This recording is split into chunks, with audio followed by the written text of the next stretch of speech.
Hey, I'm Taylor, a business consultant and strategist, and I'm here to teach you that you can scale your business sustainably. This is Simply Business, your playbook for structure, clarity, and strategy that grows your business without costing your lifestyle. Let's get into it. Welcome back to another episode of Simply Business. I'm joined by an incredible guest and founder today. I'm so excited to dive into all things your journey. Welcome, Lexie, to the podcast. Thank you for having me. I'm really excited. I realized that my voice is kind of disappearing today because I've had a week. You've had a week. I've had a week. And I'm sure we'll get into it because it has everything to do with something that you've just launched. I know. You're getting me at launch week, so it's like raw and real. I love it. I'm so excited. Well, I'd love to kind of know, for anyone that maybe doesn't know you, your kind of credentials, your background, because you've got your marketing agency, you've just launched the app. Tell me everything. Okay, so I started my agency, Be Seen Socials, when I was 21. And I mean, being a Sunshine Coast local as well, I was living at my parents' house, and essentially I was a full-time influencer before I started the agency. So I was probably like 16, 17 when I started my influencer career, like in high school pretty much. Yeah, crazy. And that, little did I know that was going to spearhead my career into something so much bigger. So I started just taking photos of influencers, like exactly what you're thinking. And then I went to go work in LA for just under a year, and that was kind of my first proper big girl job out of university, which was in marketing and in social media management. And that was when I came home, COVID hit, and I decided to stay on at the business but consult to them. And so I was invoicing them, set up an ABN, and then it was good timing to start working with my dad's friends, or like my mum's friends, or like friends of friends that had businesses. It was actually hospitality I started with. My first ever client was a friend's dad who had an alcohol brand, and then kind of like went from there. And now since then it's grown to 15 women. Yeah. All between the ages of 21 and 29, which kind of places us right in the middle of, I guess, that Gen Z social media world, where when we're hiring, we are looking at girls that just live and breathe social. And yeah, that's me. And then about 8 to 9 months ago, a guy came to me with a tech idea that was all in the influencer hospitality space. I didn't love it at first, truthfully. Yeah, okay. And then we kind of pivoted, and I gave a few opinions and built a new product pretty much from scratch with like maybe 1% of what the original concept was. And yeah, went from there. So now I am the co-founder of an app called Marlo, which essentially brings influencers, creators to venues, hotels, restaurants, airlines, and fills that gap that would often be either not filled by anyone because it's like empty, it's a quieter time, and they fill it with their influencers and content creators all in one touch. It is in partnership with MasterCard, which means that when an influencer checks out or a content creator checks out, so you and I go to a restaurant, I'm on the Marlo app, the hotel or venue or restaurant has given a $250 voucher, I will get the bill as a typical restaurant, what would you say, attendee? Yeah. And pay for it with my MasterCard or my Marlo card that is preloaded with the money. Check out, pay as usual, and leave, and then provide the deliverable that I've agreed to, which is usually like a TikTok or 3 story frames or content, whatever the restaurant's actually looking for. So yeah, that's been really fun. So working with 2 co-founders is very different to working as myself. I've always been like the core responsibility, like the core worker of Be Seen. Like I built it myself. I've had a lot of help along the way with general managers and my team, but it's always been like me as the sole decision maker. So having to share that and being able to share that actually is probably the best way to put it.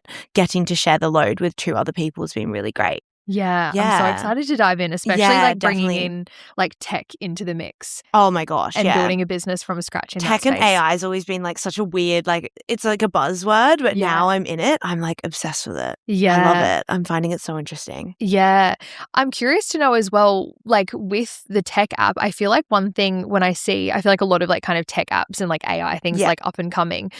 If you're open to sharing it, like where does the business play a part in terms of then being able to kind of get generate that revenue from a tech perspective? Because I know tech sells for a lot typically. Yeah. But what will that kind of be? Is that the restaurant's paying to then be on Marlow? So the way the Marlow works is, and honestly, Matt, my co-founder, would probably be he'd be like, oh, I want to answer this question for you because that's actually not my side of the business. So essentially my role is like the CMO. Yeah. So I own a percentage. We have got Luke, who is the tech guy. So he built the app and he's building it every day, always tweaking things based off what I'm kind of recommending we do from the influencer side. And then Matt is the sales guy. He's the one that kind of does all of the business side, the sales to the venues. He's building out a lot of the stuff. So that is kind of his role in terms of, how the finance side looks. But in a very long story short, the venues pay a monthly premium or standard in order to utilize the platform as a whole. Yeah. So there's a lot of different ways. You've got building the campaign. So that takes 2 minutes to build a campaign. And then the influencers are invite only. So you're already aware that the influencers that are going to be on the app that you're going to be able to access are bigger than any other influencers, or more kind of aligned with you than any other influencers if you're just a dry outreach over email. Yeah. So there's the searchability, the locking in, the financial element, and then also the way you can design the campaigns. So it's all drop-down link. You're never really writing things. So if I'm a restaurant and I'm wanting a brand awareness option, that's just kind of like come into the restaurant at any time that we have free and use that and just come and experience it. Or there's that kind of more specific campaign, which is around a very specific thing. So like, I don't know, like a buy one, get one free situation, or maybe not even, maybe like a summer menu, or a stay through winter when it's a summer based hotel that they're wanting to see that traction. Yeah. So that's kind of what it looks like. From a financial perspective, like, it's so funny because it's weird having a side thing that might actually be worth more than be seen at the end. Yeah. Like, truthfully, I don't think I've ever said that, but that's actually how it might be. Yeah. No, it's so true. I feel like when you see those things of like how much that a tech business can... Lexie's having a water out of a wine glass and it's giving on bread. It is a Friday after all. I love it. Because some tech businesses, I'm just like, I cannot believe and cannot fathom the amount of money that's in it, but it makes so much sense as well. Yeah. I'd love to know then as well, you said that you were approached by the two of them. Yeah. What's it been like navigating, like you said, it's usually just you and at the top kind of thing in terms of making the decisions and being in control. What has been like some main things that you found navigating with like multiple co-founders and even having things in place to make sure everyone's really clear in their role and then can come together? I wonder if my answer in 12 months, 2 years' time will be the same as it is now. But for me, it's been a breeze because of the fact that, so essentially Matt came to me with an idea and there was another co-founder and they were essentially wanting someone else to market and be the influencer co-founder of the business, but the original idea didn't have much movement in it. As in, the idea was made, the tech was made, and it just didn't align with what I truly saw as like a scalable app that I would want to put my face to. So then Matt and I had some conversations internally and decided to build something from scratch, the two of us, where I could really contribute. So Marlow's concept and the kind of venue end, but also the influencer end, has actually been something we've borderline just started from scratch. And then Matt found the tech guy, Luke, and brought him into it. So for me, it's been great because it's so funny. Luke and I were having this conversation the other day where we were saying, this is the tech guy. I was like, oh, I don't know what you're talking about. And he's like, good, because I don't know what you're talking about. And I think having a balance of all of us being in our lane of what we're really good at. Like for me, what I do is so easy, but they would have no idea how to do that. Yeah. So me, like coming up with the influencers and how to structure that, how to grow the Marlow socials, how to do the launch events, like with the influencers and who they were was so easy. Yeah. Like that was a walk in the park, but that I'm sure Matt feels the same about the sales and Luke feels the same about building the tech. So we work in harmony. Yeah. I think it's so important to have that where like you're actually in your role and you're like, I actually don't care about, not that you don't care, but like, but you don't need to. Yeah. You're like, do your thing and being able to really trust the person. Yeah, exactly. Role. Yeah, for sure. kind of switching gears to your agency. Yes. So that's been something, what's that, coming up to 6 years then? We have That be? 6 next month. Oh my gosh. Yeah, it's going to be really fun. We're going to have a little party. I love Always. it. It's crazy that it's like 6. I'm like, that's coming on to a decade. Oh my God. Yeah, you're so right. That's just the way my head works. Like, it's like still 4 years away, but I'm like, wow. And then it becomes almost 10 years.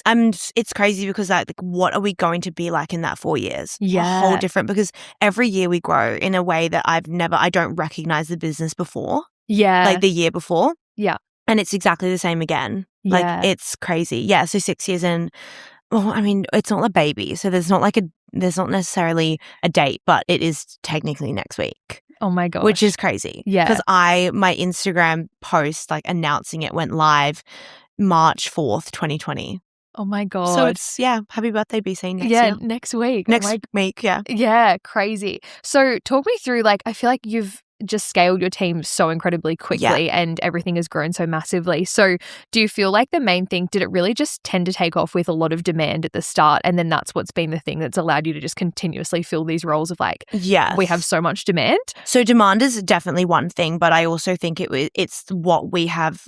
I think we've truly changed the supply, as in I think that it's taken a long time, but we have provided a lane for ourselves that's really, really hard to compete with. Be Seen doesn't actually look at our competitors as other agencies anymore. We look at in-house teams as our competitor. Yeah. So bigger businesses and having an in-house social media person is actually more of our competitors, because we have this way, and I'll talk you through it. But essentially, to go back to the beginning with your question, how it kind of originally started is, yes, I was a full-time influencer.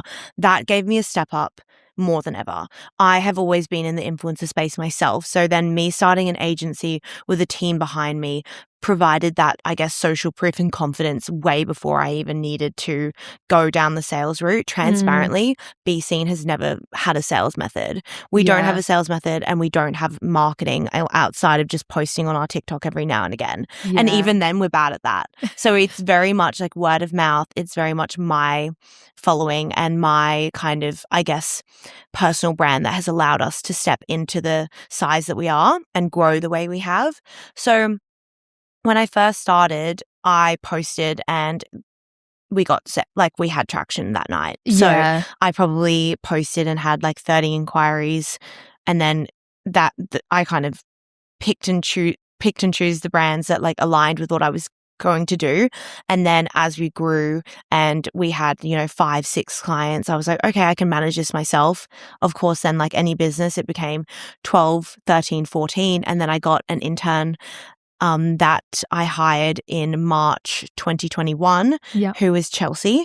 So Chelsea is now one of my team leaders and now my head of influencers. So she's grown with me now for 5 years, which is so incredible. And we have been able to do so much together. She's a bridesmaid of mine as well. So we've just really like stuck through together. Like, it's not been easy. Our relationship's gone like bam, bam, bam, bam, bam. But I mean, she's challenged me in the best ways possible, which has allowed me to then hire again. So then she hired our next intern, which is who was Charlie. Charlie's our head of creative. So Charlie now manages all of the creative side. So every client requires a lot of brain power behind all the trends that we need to follow, whether we follow any trends, what the creative plan is, because Be Seen's biggest point of difference, and I don't mean to just like pitch it, obviously. No, pitch. Go crazy. But essentially, Be Seen has been able to build socials the way we do because we are the talent. We shoot the content in-house. We come up with the ideas. We execute it too. So with every account manager that works for us, they are content first. So they are in the content, as well as coming up with the content, as well as editing it, making it live, reporting on the stats. So it's many moving parts. We all have this thing that's allowed us to scale, which is called our like 1-7, 1-8 ratio. But it's actually a 1-15 ratio. And I'll explain why. Because say, for instance, you're the client. When you come on with us, you have myself as the director. You have Morgan, who is our general manager. You have Charlie, who's our head of creative. Charlie has grown her role so big now that she has a assistant who's Priscilla. She actually works to make sure the quality of the content we're coming up with and conceptualizing meets the quantity of 20 posts a month, which is how much we deliver for clients. And then you've got your account manager. Then you've got a TikTok manager because they work together, but their brains work separately. Yeah. And then you've got our assistant, Marnie, who's our EA, who's like the glue of the business. That's just the 7 girls that would be actively working on the brand from an admin perspective and just like an overall success perspective. But then you have the other 8 girls that are account managers, other team leaders, and content creators that are also in all of those client faces, like they're a client face as well. So there's so many moving parts, and that's probably and is definitely how we've been able to manage those bigger accounts confidently and scale the way we are. Because if you're looking at a retainer of like $3,000 a month with Be Seen, if you're going to go elsewhere and you want 15 faces in content, 15 people is going to add up. And then as well as that, 20 posts, as well as the strategy behind it. Yeah. All of those things kind of all in one, as well as the fact that we have our studio as well. So we have a beautiful location that we shoot in as well. That is not always the right fit, but majority of the time is. So that's one of the other things as well. So I guess all in all, we have been able to grow because of that, and demand has allowed us to always grow. Like we say grow 5 clients, could lose 2, could grow 7, could lose 3. So it's always moving forward. And I love that you spoke about the piece of like the personal brand side of things. That's something I actually spoke about with Tash this morning on our podcast, where I think a lot of the time, you know, people have like the business idea and like execute that first versus actually building like credibility and actually like building the community first to then actually have the audience and demand there as well, which is really cool. What was like your hiring process? Because I know even for myself, I'm like, it's hard. Like, I don't know what role to hire in, and I know even in like this is my biggest thing because I'm like I have all of the answers, and I'm like, no, you need to actually hire like experts. So what were like the hires that were maybe the most like transformative for you in the sense of like, holy shit, like you actually like brought things to the table that I couldn't even bring and really grew the business? I would say, I mean, every girl changes so much for us. Every time a girl is hired, the dynamic shifts in the most positive way. So I would say there's little bits of everyone that has made such a difference to me, but my biggest like standout when you said that question, and I only can answer this because Charlie and Chelsea, my original girls, they grew from being interns, and we took the process of years and years to grow them to where they are today. So it wasn't necessarily like a one switch. My one switch was Morgan, my general manager. So Morgan came in from another agency, and it was so funny when we hired her. We were like looking for an account manager, and we said, we have, 3 days a week. And she just took it, even though she needed full time. And by the end of that week, her first week, she was full time because demand just like things changed so fast.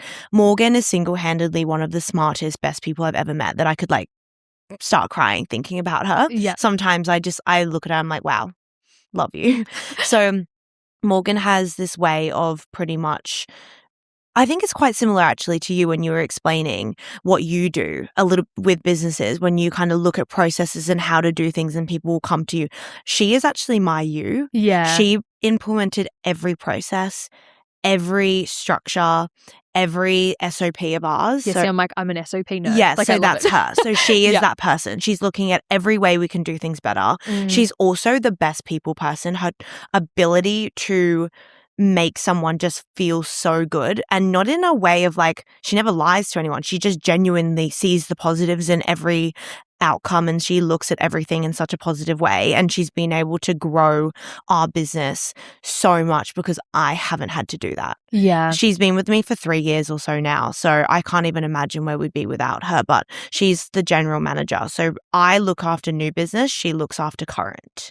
Cool. And she is always looking at ways to grow. She's always putting the girls first, and because of her way of doing like her way of running the business, I've been able to run my side of the business. Yeah. I do look at her more as a business partner than I do an employee. Yeah. And yeah. we've grown together. So almost every time, I get like we pay rise together pretty much, because we are like on the same kind of trajectory of the business together. And she comes on every meeting with me. She goes on every, like, all the big meetings, like big CFO meetings, things like that. Yeah. She's on. Yeah. And she was probably like the most pinnacle hire I've ever made, and probably may ever make in my entire career. And it's funny that it was for an account manager position. Yeah, and she was an account manager. Yeah. I've never hired, that's probably a good point. I've never hired specific roles outside of just doing the work. Yeah. Because I hire young, because of the nature of the business, I have never hired for roles that are higher. Yeah, like the senior role. Yeah, senior roles. Like, I've only hired from the bottom and had them grow. Yeah. And really, that's because our team are a bunch of hungry, career-driven, ambitious women that I owe them complete availability to grow in those roles, rather than just have someone go on top of them. Yeah. That is probably off the record advice, and not something that I think every business can actually implement. But for me, if we just implemented team leaders, because the business is 15 people, about to be 16 and about to be 17 in by I think late March, because we've just given another account manager role. So the company was too big. We worked really well when we were a team of 7, because there was me, and then there was a Morgan, the general manager, and then there was people, she managed 6 people or 5 people. That worked really well. What happened at the end of last year is that me and Morgan were the 2 roles that oversaw everything, but there was 12 people under Morgan. So Morgan essentially was required to do a one-on-one, of HR one-on-one with every girl every Friday. How is that physically possible when she'd have to be on the phone from 6 a.m. till 6 p.m. at night? Yeah. And with not a pee break. So essentially we were just crumbling internally because all these problems, there was no one to go to.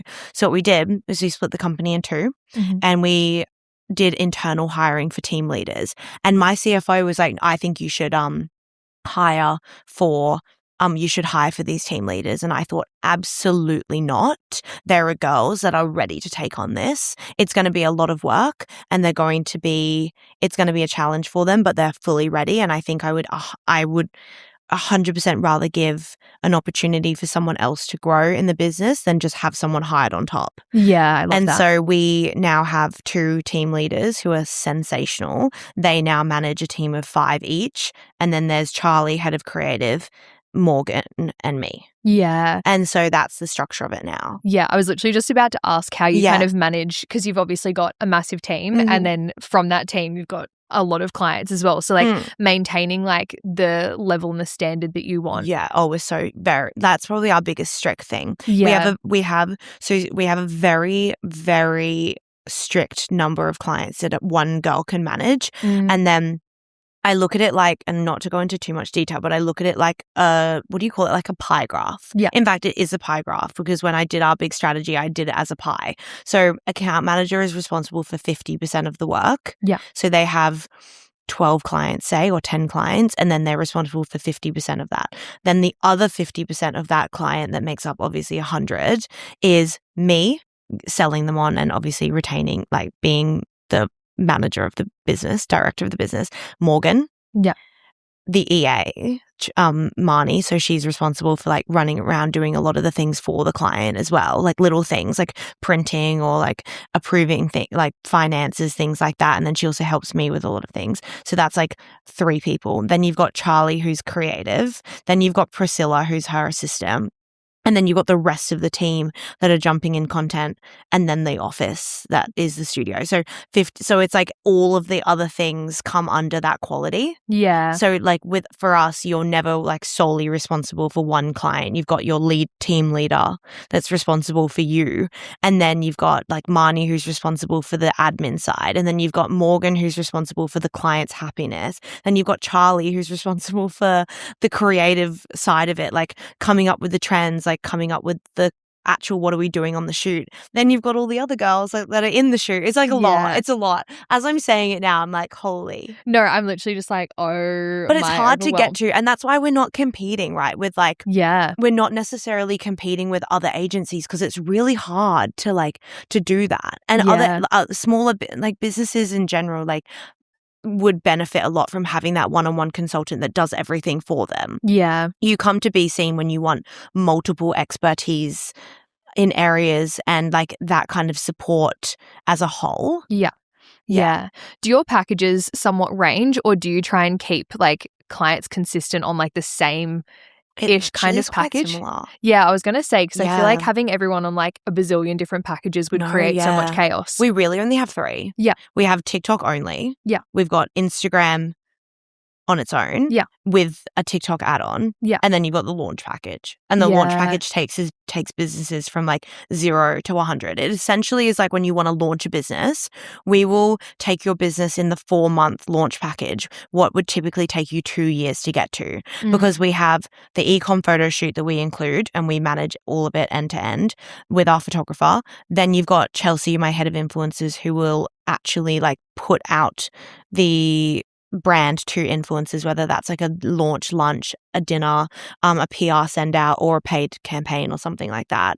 We include that, and then we do monthly shoots all throughout that 4 months of intense launch period. And so that's like a big package, but it only goes for 4 months, so it's quite intense. And that just like spearheads a business like right to social, like really fast. Do you find that many then stay on board once they've done always the launch package? Yeah, it just drops down. It's like a cool entry point for businesses to come in and experience it, and you're like, I'm not leaving. I always say, like, not to toot my own horn, but like I always say, if you're going to launch a business, like if you're going to launch a direct-to-consumer business, the launch package with Be Seen is really one of the most affordable, most like best ways to do it. If not, like the times I get on a meeting with someone, I would just say, like, maybe don't launch it yet and wait till you can do it this way, because otherwise you're just going to spend like years and months grafting at it and like not having the right strategy to launch with it once and like do it well. So I think people miss like, you kind of fuck it up and it's hard to come back from. And we are like so supportive in that way. Like, we're the biggest hype girls ever. Like our clients are just our friends as well. So it's great to have like girls that you can just like bounce ideas off as well. And they're so passionate. Borderline sometimes I'm like, we care more about your business than you, I swear. I love it. Have there been any like major like mistakes or like they're like the turning point lessons for you in your business journey so far? I mean, there's quite a few. I mean, 6 years. There's a few. I would say one of the first was not understanding our capabilities from like, and just overstretching and having everyone be like burnt out in a way that was like not productive for the clients, because we just ended up so thin, but also for the girls as well.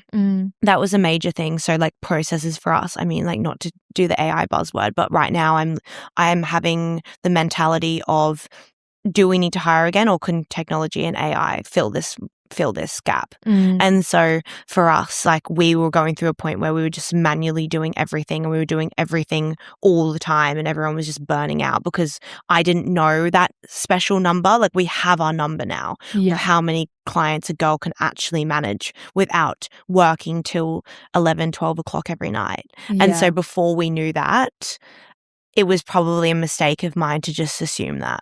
That was.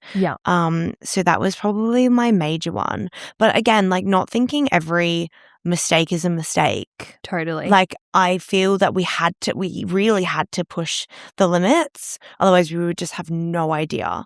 I think another mistake of mine, like mistakes I've made as well, is in a situation where I'm kind of like wanting work and I'm wanting, you know, clients and things, is not really, I feel for me, who we work with is really intimate. because we work so closely together. So making sure that that person is like the right person to get into business with. Like I have made that mistake.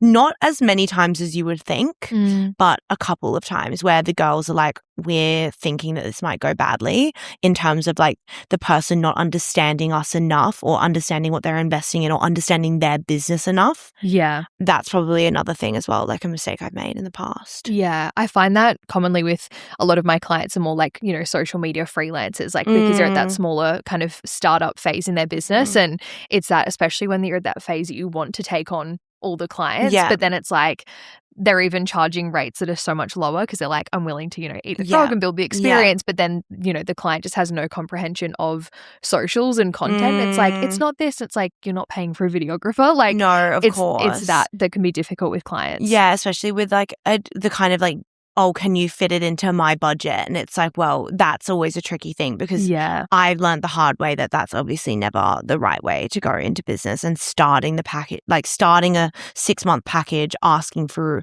you know, significant, like, well, this is how much I can afford.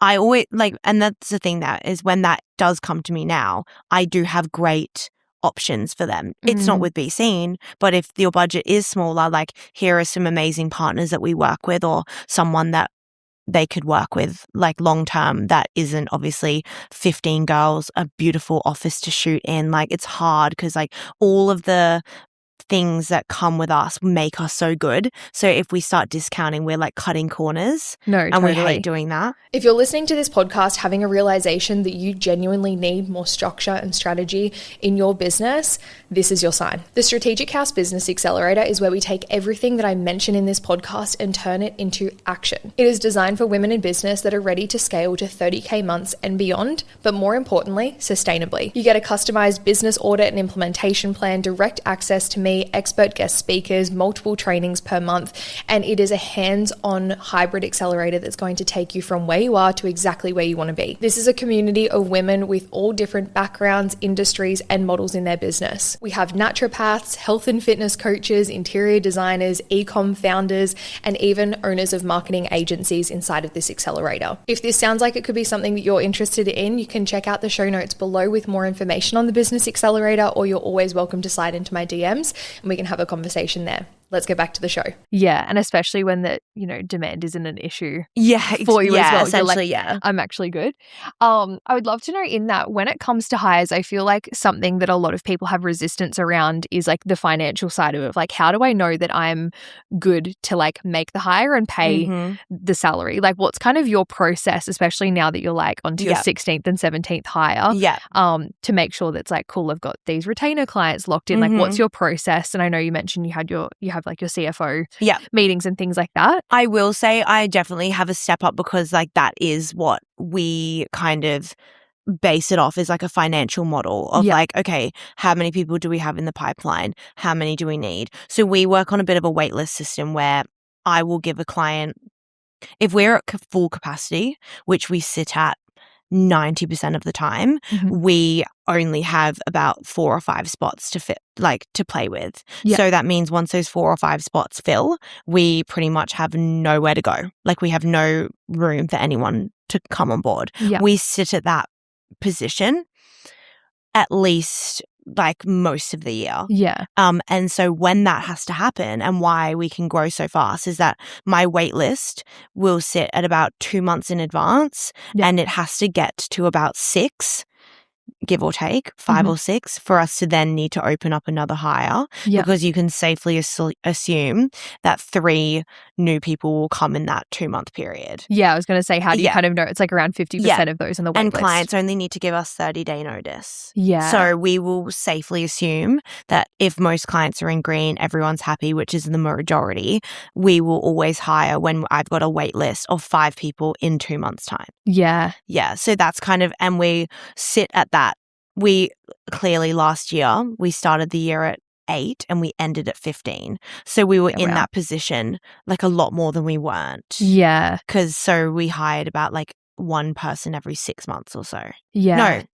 It's like 6 weeks. Every 2 months, sorry. 6 times in the year. Yeah, totally. I think it's like that model's cool because a lot of the time like you go to almost like have the financial like buffer to work towards it. And I like that because it's still a level of security, but then there's also, I feel like, a really good level of not risk in it, but it's still just like, well, this isn't like certain. They haven't like paid their deposits or locked in, but like you're still willing to like take the leap first, but then there's still that security that's come from it. I think I've learnt the hard way that if I don't trust my business model and I don't trust demand and I don't trust myself, the people around us and the clients to recommend us, if I didn't have that gut feeling, then of course I'm always going to be cautious of it. And don't get me wrong, like I remember the last time I hired in October, I was at the airport and I gave out 2 roles, one senior, one junior account manager. That's the equivalent of, 12-month salaries of like quite a lot of money. Yeah. And I was shitting bricks. Like I was like there with my wine, like, oh my God. But then I was just like, my gut's always that demand has never been an issue.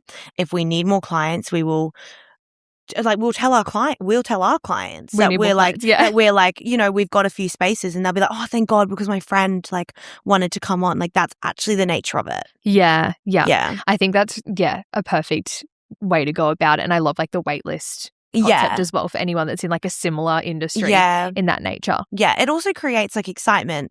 We look at the waitlist as a really good opportunity for people to get ready for us though, because once you're on, like you work at a really fast pace with us. Like I was saying to her on a meeting with a woman this morning, she was ready to scale the business and she was coming to us and she was like, oh, like I'm just excited to kind of, take a step back. And I was so transparent. I was like, when you come on Be Seen, you're actually not going to work less because your business will be busier than ever, but it's just you're going to be working differently. You're not going to be shooting content yourself or finding the creators or paying individual content creator invoices and pulling the feed together, writing captions and looking at 6 p.m. being like, shit, I haven't got a post ready for tonight. Like you're not going to worry about that, but you're going to be doing a different style of work. Yeah. Like totally. you're going to be looking at the content, approving it, making sure you're happy with everything, taking the content from the shoot, applying it to a bunch of different platforms like email marketing, website, paid ads, all the things that we don't touch.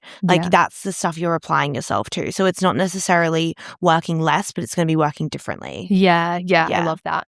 I saw a TikTok that you posted recently about a CFO meeting, which I know you briefly touched on that.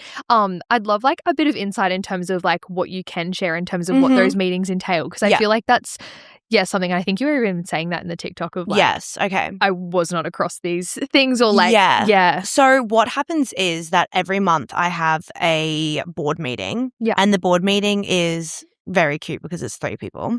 I think as the business goes, like we will start welcoming more team members into the board. But what it is it's my CFO, Morgan, my general manager, and me. Yeah. We are responsible for this thing called like a CEO, a CFO, and a COO report. What that looks like is at the end of every month, we will have to literally write a diary. And it is such a nice diary to write. It's one of my favorite things I actually have to do it tonight because it's the first. Yeah, so true. The first next month. So our next week. So we have our board meeting on Monday night. So what that looks like is it's what it sounds, a diary entry. It starts with, this is what my month looked like. This is how I was feeling. These are the things that went wrong. These are the things that went really right. The vibe of the girls is that everyone's really happy, but there's a few XYZ. Financially, the numbers, I report on my numbers, but my CFO has it's like I have the tip of the iceberg and then he's got like the rest of it. Yeah. So like whenever I talk about my numbers, it's actually more about why we spent what we spent rather than like the numbers of like how things are going. He's going to bring that to me. But yeah, so kind of like why I think that we made less, why we made more, things like that, like sales pipeline, what it's looking like for next month, why it's looking healthy, why it's not. A few new exciting things. So like my updates will be like, we've just got an intern. We finally secured the new junior account manager. She starts on this day. Morgan's actually going to New York with one of our account managers next month to take the business over there. That's huge. So like it's a diary entry essentially. And what I love about it is it's a rolling doc. So it goes all the way to July 2025, which is when we started doing these. And so I love reading them over because the problems we have are so different now. And it was kind of like, oh, you know, it's Aeon's one of our new content creators. So one of my diary entries in October was like, we're really seeing like amazing results, like having Aeon. She started last month and things have been really great. Great energy to the team, and the girls are loving, you know, having her on shoots. And now it's like, I can look at that now and she's still with us, and she's still like, she's even leveled up even more than what we were reporting on. Yeah. And so that's really nice. And we literally teed through all the problems. Yeah. And then assign ourselves like goals from what we were assigning last month. Yeah, that's really cool to just like have the reflection and then move forward. Because I think I wish I did it more. Yeah, months can like roll on so quickly. So fast. Like, I can't believe I'm doing it again. Yeah. Yeah. I think it's really good for, and it's even something with your clients as well, is just getting them to do that. Even if it's just them and if it's only you reading them. Yeah. Because I think if I could look back on them from even like the worst months I had, which was July 2022. Is that correct? Yeah. When I first got my first office and I had to pay that down payment of like more than I actually had in my bank account, and then pretty much I had to move money over from, it wasn't much, mind you, maybe like $1,000 to pay, like to cover payroll that month, because we had to pay the down deposit for our first office, and I was shitting bricks. I was like, I don't know if I need it. I don't know if I even want an office. Like, this is scary. Looking back at that office, like we outgrew that before we even finished the term. Yeah, that's crazy. And moved into another one, and we've already outgrown this office we're in now. And we only got the keys in August last year. Yeah, oh my God. So there's so much of that to reflect on. Yeah.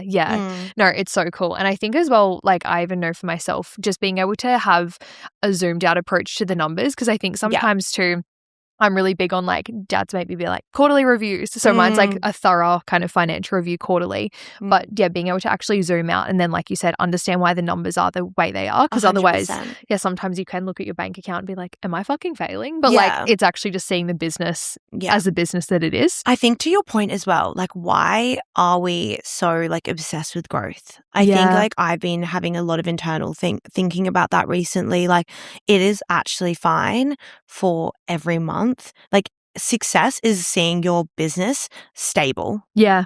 And like, yes, profitable is one thing, like making more and more profit.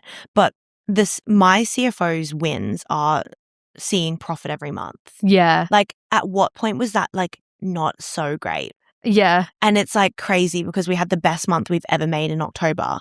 And so the pressure I put on myself for November to be bigger, December, January, February, I've been breaking my back for nothing. It's like, because it's just this like internal fight to grow. But truthfully, my January, February are less than October last year, but still great. Yeah. I think that's something that I've been trying to remind myself of coming into this season as well, being in like such a small business model as well. I'm like, 2026 is not the year for trying to grow like the business. Like, just keep it alive, keep it sustainable, keep your clients happy. You've also got your own personal stuff. Yeah. I think as well, we need to think about our business. And I was on a round table with 9 other founders, and I was the only one that didn't have kids and wasn't. Honestly, most of them had kids my age. And when I have like really, really bad weeks with transparently, like I have the last like 2 or 3 weeks just like with the business load and just like mentally and things like that, I remember that this is just a job. Yeah. And you can travel, have a child in your case, me not so much, but have a life that you love and enjoy and can afford. Like you can afford to go on a holiday, you can afford to go to dinner with your friends, you can afford an outfit that you want to buy that you found online, and you can have a work-life balance and experience all the things you want to whilst working a normal job. Like sometimes I like to be seen as just my job. Yeah. And that mentally makes me feel so much better because I don't need to be as addicted to growth and addicted to numbers. And I always say to Morgan that sometimes I pretend to be her because she just gets on with the amount of stress she has is an amount of stress that I could probably handle. Yeah. And so I always like think of it like that. Like, why do I need much more than that? Yeah. Yeah. No, I love that. And I think it's cool to even see it of like, you actually get to do both in the sense of like, be so content, grateful and happy with where that you're at, but then also still strive for more from a really healthy space. Because I think that's a cool 100%. piece where I know I can sometimes go into swinging the pendulum. I'm like, well, what's the point then? Like, Yeah, do you know what I of mean? But it's like, you course. can actually just strive for more and continue to push. Yeah. And it's been so funny seeing like pregnancy as well, where I just had in my head like everything would slow down and like people wouldn't want to work with me. And it was like December was my highest month. And I'm like, Yeah. wait, and it should be. It should be. Like, and that's why I said to you before, like, watch, like, the pregnancy conversation's been in my mind a lot recently. And I am no expert because I have not experienced it myself, but I really love the message, and I can't wait for you to tell me how you go with listening to some of Michelle's talks, because I'm going to give a pitch because I think she's incredible. But Michelle Battersby has, for me, really changed the tone of pregnancy and career, that you can do both, like, at the complete same time and both equally well, but not at the same time. As in, like, she kind of goes on about, like, she has her career. Sometimes she's more a mother than she is career, and then more career than mother, all in the same day. And I think it's a really interesting conversation that I've not needed to think about yet, but will have to think about at some point. Yeah. And I look forward to thinking about, because I've always been career focused. I love the idea of not being so career focused and actually having things outside of a career and your business that you find exciting to think about. I'm going to become more like that one day. Yeah. But yeah, it is interesting. And I think that you're going to be, I think you're going to have like a really great chapter. Yeah. I'm excited I think that there's more women coming into the space like Michelle, where that it's like actually being a role model and a permission slip for women of like, you actually get to do both and kind of reinvent what that looks like for you. I'd love to, it's kind of similar like conversation if you're open to sharing it. But I know especially for like women being in business, it goes against what we're like innately or biologically kind of meant to do, especially in like a relationship dynamic, in the sense of like the man's meant to provide and we're meant to be home. And I feel like it's really been on my mind ever since coming into pregnancy, because I'm like, wait, I'm growing this child and then I'm providing and like especially like earning more and things like that, which we've joined all our finances and I really see it like a team. But is that something that you've had to navigate in your relationship in terms of you being so ambitious, so career driven, doing well financially in your relationship? I have not needed to navigate that at all. Yeah, okay. And I think that comes down to finding the right person. Yeah. I think when I met Connor, I was exactly who I was, and he loved me for that. When I first met him, I was in my spare room in an apartment, and I had one employee, Chelsea, at the time. I really was just taking day by day. Like, I didn't know how big I wanted this to be, whether it was just a side thing to like, because I was 22, I was having so much fun. Like, I was just like, every time I got a client, I went out and bought myself a cute outfit and went to dinners with my girls. I had no idea what I was building at the time. Since the first day I met him and the business was the size it was, I have quadrupled. I now have a second huge office. I have 15 girls. I'm taking the business to New York. I'm doing all of these things. I was, had got Forbes, all of these things that happened. And I'm not that, they're not because of him, but he has a large contribution to the fact that I have been able to see myself as bigger than I thought I was because of how much he sees in me. And I think with him, he's also a very confident person. He's confident in his own ways that has made me confident in my own ways too.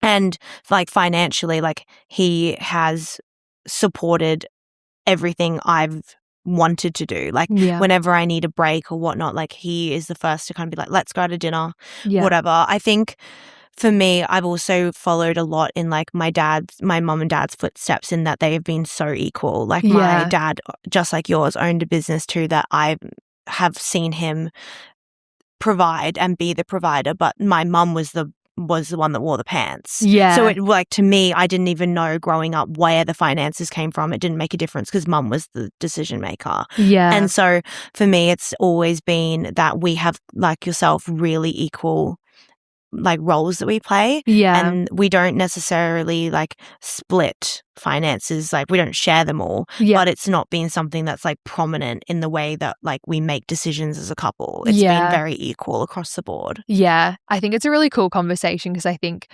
it's somewhat new in the sense of like, females really coming into that role. And and I love it. Yeah. And I think it's that like my dad, I was having like a moment about it and I always go to blame money and finances as the thing where I'm like, no, it's actually just like emotional support at this phase, especially with like the hormones and like all of the things. And dad's like, you are just a team though, and like don't try and sabotage your business in the name of like Isaac then being the provider just because that's what's like the traditional kind of like trad wife approach.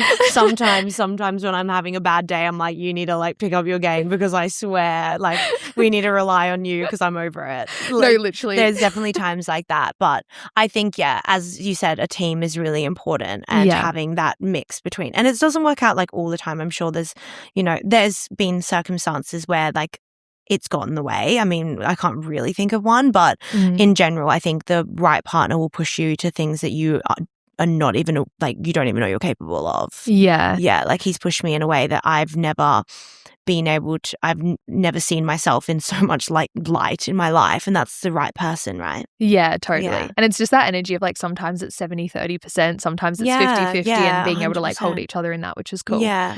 I had one question in the like kind of profit side of things with team. I'm like, I know I went on a full personal deviation, but I'd love to know how you kind of measure like almost team performance, if you will, right? Because this is a conversation I was having with my accountant recently around, she's like, all right, you're making this hire, like it needs to bring in, this much in terms of how much you're paying them for their salary into the business. I'd assume with like the nature of packages, it's somewhat like you can measure that in that sense. Like how do you go about? No. See, for me, it's really, it's one of those things that like we actually, I used to look at the business that way. Yeah, okay. We actually now look at the client numbers as like almost like a bundle of like how many, because one account manager could like take on 10 clients. Totally. I look at it on almost on a macro level of one person is 10, and because demand has always been there for me, I know that those 10 will be there. Yeah. So it's also difficult because the packages are not just that one person going off and managing that themselves. Like, yes, there's that one-on-one relationship that the client has with that one account manager, but they've also got all the other like people. you said in the pie chart. Yeah, there's like a pie. There is like the multiple like streams of people involved. So for me, it's always come down to that like that wait list side, and are we like bursting at the seams with that? Right now, we've just made a hire for a 3-day-a-week content creator because the teams are split in the middle. We had we have a content creator that was doing the whole company, and now we're going to have a content creator per team. The clients don't know that these teams actually like exist. Like they do because they have someone that kind of jumps in and like helps out the account manager and approves their work, but the client wouldn't know. But there's a team content creator. Where that came from was essentially we looked at the pure numbers of how many shoots girls that could be making feeds, could be like doing things for the account, growing the account, were actually on other people's shoots. And then we looked at that as a numbers game, calculated, okay, if that team was to do 6 less shoots a week, that would provide them with this many hours, which is the equivalent of 4 days, which is the equivalent of running 4 accounts. That was like the numbers game there. Yeah, I got you. And I think even that as well of like sometimes it's not like the financial return from a hire, it can also be the capacity. It's a capacity hire, I think, for us now, because we have been able to look at it more as that, because we always know business will come through. Yeah. So it's a matter of capacity and managing that capacity and helping out the current team that are stretched, rather than looking at it like, oh, that person's going to make this amount of money. I have really never looked at it really that way, unless it's more of a, Yeah, no, I actually haven't. Yeah, it was interesting. I was having a conversation with one of my clients recently who's in like the marketing space. Yeah. And she was talking to someone else who's like a hire in a marketing agency. It might even be Sydney based actually. And she was talking about like their KPIs pretty much have to be like they're bringing like an extra 30% on top of their salary, or like what is it, 130% then of like their salary. And I'm like, wow, so interesting of like how different companies do it, of like this is what you need to be bringing in. Yeah. Which is interesting from like an account manager. I'm like, well, that's not really their responsibility, is it? Oh, Like, yeah. No, we definitely would never put it on that way. We would never, ever. The girls would have absolutely no idea what their margins are. And it's never going to be their responsibility. The girl's responsibility is to show up, be the best version of them for the client, give quality work. And if a client is like financially not in a position to continue with BC, that is not their responsibility, and it never will be. Yeah. That's my responsibility to then maybe Morgan and I need to give a little bit of advice on like things that they could be doing better in order to maintain stay on with BC, because there's so many other business opportunities they're maybe not looking at. Like that's our responsibility there. It's never on the girls. Yeah, I love that. One thing that I feel like you've got really like you've got incredible team culture, it sounds like. What are the things that you've kind of put in place to have that team culture? I know you mentioned like Morgan running like the weekly meetings, which now you've got team leaders in to do those. But what are some things that anyone listening could kind of implement to really ensure like good team culture and making sure everyone is well looked after and happy? Yeah. So it starts with like obviously the hire. And when I bring in a girl, I'm thinking about how that's going to impact the other girls. So for me, we have like 3 kind of hiring questions that we always ask. What does women friendships mean to you? Like what do girl friendships mean to you? And if they can obviously answer that in a sense that like, you know, they really value them and girlfriend time is really important. For me, that kind of just resembles the fact that you will be able to work with a very girly, like orientated team, because we are best friends. Like all the girls hang out on the weekends. We have 15 birthdays a year where we're out. Club Rose Bay is actually like the frequent. We're literally there every weekend, I swear, at this point. But so that's really important. The second is obviously more business related, such as like, do you live and breathe social? And is that something we need to teach? But then the other one is, how do you see yourself merging to a client on a bad day, or if the client's had a bad day, or if there's someone that you don't typically work with or have worked with before, like how are you going to merge around that person on a Monday morning? You've just like got into work and you're going to show up and like be the best person for that for that client. So those are like the start is like hiring someone that embodies all of those things, because you can't come into the business and not have those things with us. And then in terms of like daily and weekly, monthly things, incorporating just like a list of things that maybe you could like incorporate into your day. We do Employee of the Month. That is $150 Maribel voucher, and it is up to the team to kind of submit someone that they think is or nominate someone. That's cool. So that's really exciting. We have Duvet Day. So Duvet Day is your one day a year, you get it, and you can just and it's a calendar year. You can essentially just take a day. No questions answered. It overrides the calendar, and a lot of that is more so it's just if you're feeling like something might happen. Most of the duvet days are not just because you're not feeling it. In fact, that's pretty much not really the option. It's more so if something's like happened, or like you're just like feeling flat, things like that. So that's another thing. We have one-on-ones with team leaders every at the end of every week. So that's on a Friday, and that's just to go over how they're feeling this week. Usually it shouldn't go on over half an hour, because like we don't let them build up. We have Monday Sprint, which is a 30-minute team meeting where everyone goes over their priorities, concerns for the week, overall feelings, anything that they might need help with for the week. Then Wednesday is the big team meeting. So that's when the whole company comes together and we all sit in and have a big meeting about like the important updates, things like that. That's usually an hour and a half. So those are just like in general, like happy things. And then we do big strategy meetings beginning like mid-January and then end of financial year. Huge strategy meetings where we talk about like what's working, what we need to pivot. We have big roundtable talk discussions. I think Be Seen I'd wonder if this comes across on social or not actually, but like we allow opinions on everything. Like there are things that we can change that we'll just kind of hear out and be like, okay, like I feel you, but it's because of this. But we also like really hear people out. Like we really will take feedback, and if there's changes that need to be made or there's a client that is just not like it's mentally like bashing someone, like we just like we listen to them like through and through. So the girls really do come first in almost every decision that I make. And the amount of times like I'm fighting for them too. And that's really important. Do you do that with your clients as well? Like any kind of process you have in place from like a client satisfaction standpoint of like you've been with Be Seen for 5 months, like do you have any feedback for us? Like do you have feedback loops in place? We have work in progress meetings every fortnight that literally never allow for anything to go.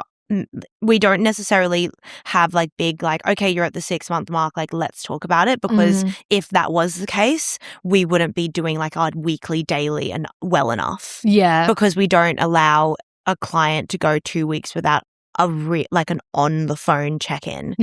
Daily is like pretty, we talk to them every day too. So it's like nothing gets left unsaid pretty much. I think a lot of people miss that. Like I find when I'm auditing clients' businesses and then it's like, oh, I'm not sure why all of these clients left. I'm like, is there anything in place for the actual satisfaction of the client and making sure that they're happy? Because I think, you go to look for team and all of the things. But I think, I love that. Like fortnightly is such a good touch point. And I know when I've engaged subcontractors, I'm like, can there be an opportunity for me to give you that feedback? When there's not the opportunity, that's when things can really build up as well. For sure. I'm mindful of time, but I would love to ask you one more question. Yeah, go for it. I feel like you have just nailed like the personal brand in the sense of you have like you've got Lexie and then you've also got Lexie as like I see you as like the Forbes 30 under 30 like do you know what I mean, like the career founder of Be Seen. Because I told you I'm like going out to a party this weekend, so you're like that's Lexie. I'm like that's, but I feel like I still see that on your Instagram. I think a trap that I've kind of fallen into is like my entire identity. How have you kind of built? Oh my God, I know what you're going to like about the separation. I don't know. I want to be better at it. The fact that you're even saying I'm good at it is crazy to me because it is on my mind all the time. But I feel like you just lead really well as like a founder. Do you know what I mean? Like in the sense of you still feel like a person, but you've still got that authority as a founder. And I feel like then you attract some really cool opportunities as a result, even Marlo being one of them. Yeah, of course. And truthfully, I wish I had a better answer for you because I think it's just my personality. I think it's because I haven't decided. I think you only think that, I've been able to like be founder but have the balance of it. And it's because I'll get a really cute photo out and be like, fuck it. Like I want this like cute photo of me. Like that's that's like fashion-y. And then I'll also, but like right now I'm being foundery. So like I'm probably going to upload all of this content too. And that will be my founder side. I think it's because everyone, yourself included, we're multifaceted. So like we shouldn't always go into like one niche. I for one wouldn't be happy just being a founder content because I like posting like a little thirst trap on a trip, on a holiday. I love that type of thing too. And I love posting like with Connor and my friends and like the lifestyle I have too. Like I don't think I could ever just post about just business because I don't find just business interesting. I love when people talk about like a whole lot of things and like have multiple things that I'm following them for. And so I find that I'm trying to figure it out too because I do want to be like 70% business, but then I love posting like what I'm eating and like what I'm doing as well. I think it's that thing too of like when I reflect on someone like yourself and why I like following you, I'm like, no, like give me the wedding content. Like, do you know what I mean? Like, and I don't want to like, I want to see that stuff from everyone too. Like, I love having a founder. Like I follow so many founders. Like they're my favorite people to follow. But I love knowing what their boyfriend looks like and like what everything else about them too. So like I guess that's where I'm coming from as well. It's like I still love doing like I still love working with brands and being able to create like really cool influencer style content at the same time. Yeah. So I don't want to just put myself in a category of just being business. And I have tried, like I really have, and I've just not enjoyed it as much. Yeah. It's really funny because I actually intentionally kind of brought in more of the personal brand. Like in the era I kind of came into with like business coaches, it was like, you just have to like share with value and share business. And it was so to the point, it was like graphics on my feed. Like it actually makes me want to vomit if anyone scrolls down. No, like, I get it. Even posting Marlo's stuff, like episodes, like I was like, oh. But then I was like, you know what? We'll balance it with like a cute photo from like the weekend. Yeah. But it's been the thing that's like leads and sales have increased the more I've actually just grown my personal brand as a result. And even like podcast opportunities. And great. Even with the baby as well, I'm like, I've never really dabbled in the influencing space, and like all of my friends are influencers. I'm like, guys, I'm getting sent a free like cot. Like, this is crazy. It's incredible. It's great. Like you're not going to say no to that. Exactly. So I think being able to diversify, like a lot of my clients maybe like fitness coaches, and I'm like, stop just posting videos in the gym. Like give me like, what are you and your partner up to on the weekend? Where are you going for date night? Like you could do like the whole, like one thing I always say to clients is this Monday to Friday method that I spoke about on a podcast not long ago, and people really resonated with it. It's like looking at your socials like days of the week. I'm not practicing what I preach though. Like I'd love to see you do it. I can't do it because I've like run out of time. I'm essentially needing a PA, EA just to do this. But Monday to Friday, you've got your days of the week, having like Monday be founder content, Tuesday be cute outfit check, Wednesday being like aspirational, Thursday being again like maybe something foundery but maybe more like less of a tip, maybe just like a day in the life, and then Friday being something personal. Like having that type of like regular system where it's like you're not just one thing but you can be multiple. It's like kind of like one of my best friends, like that has like she's got like 3 businesses, a podcast, and then like her personal that she enjoys posting too. You can still, there's nothing wrong with posting all of that. And I think she was like, oh, but I really want a niche and things. And it's like, well, you're already your niche because no one's like you. So that's already super independent of itself. And that's like what almost makes up the niche, is like she does all of these things and then she does this thing. Exactly. And following the different seasons of your life, like you coming into like bridal content, like all of the things, which is cool. We need to wrap it up because I'm like, here I am like forever. 45 minutes, but I'm like, no, I want to ask more. I literally will forever. We'll do a part 2. I would love that. But thank you so much for coming thanks for having me. That was so much fun. No, it was honestly such a good conversation. Where can everyone find you? You've obviously mentioned Be Seen. If anyone's interested to follow you. So I mean, my personal is just Lexie Murray, but it's got like a 2 E's in it. And then beseenSocials.com.au. Stunning. Nice and easy. Thank you so much. Thank you. And that's another episode of Simply Business. I would love for you to rate this podcast, comment below if you have any feedback, DM me on Instagram, and even better, share it with your friends, family, or share on Instagram. See you in the next episode.